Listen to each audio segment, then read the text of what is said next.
Life gets messy, that's a given, but letting it mess with you, that's optional. This is Zenatude Now, where we talk real life stuff and grab the practical tools to live your best self right now, not someday. I'm Tamara Lee. Take a deep breath, drop the doubt, and let's dive in. Have you ever met someone and immediately decided you knew exactly who they were? Maybe you thought they were unfriendly, conceited, rude, or just not someone you wanted to be around.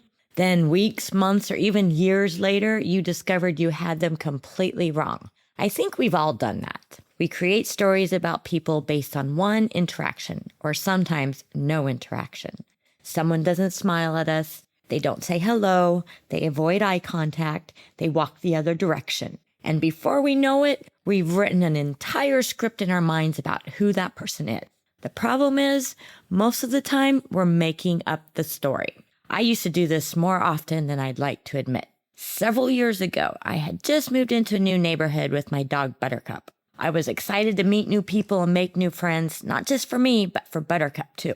There was one woman I would see regularly walking her dog. Every single time we crossed paths, she would intentionally go another direction and never acknowledge us. So what did I do? I decided she was unfriendly.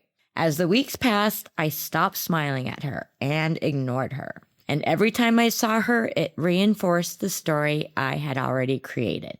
Then something interesting happened. Around that same time, I had been dealing with a difficult situation in my own life. When things finally started getting better and I could finally see the light at the end of the tunnel, I noticed something else changed too. Me.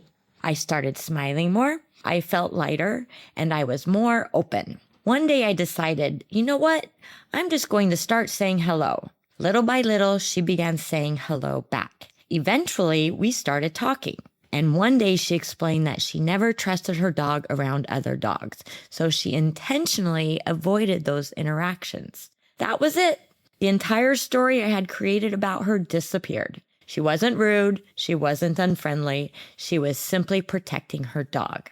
Today, she's one of my favorite neighbors to stop and chat with. I love spending time with her dog, and every now and then we reminisce about Buttercup. It makes me wonder, how many people have I misjudged over the years because I filled in the blanks with my own assumptions? And maybe an even better question, how many people have misjudged me? We never really know what someone else is going through. Maybe they're grieving, maybe they're anxious, maybe they're distracted. Maybe they're simply having one of those days. Or maybe they just have a dog that doesn't get along with other dogs. The point is, we usually don't know. But what we do know is this: we get to choose the story we tell ourselves. So the next time someone doesn't return your smile or they don't acknowledge your greeting, pause before creating a story. Instead, choose curiosity over judgment. Choose kindness over assumptions. Because sometimes the person you almost wrote off becomes someone that you're grateful you got to know. And if you're the one having a not so good day, remember that your smile, your hello, or even a brief conversation might brighten someone else's day, just as it might brighten yours. Stop waiting, start choosing. That's Zenatude. Until next time, remember, life gets messy, but letting it mess with you, that's optional. Have a Zenatudinal day.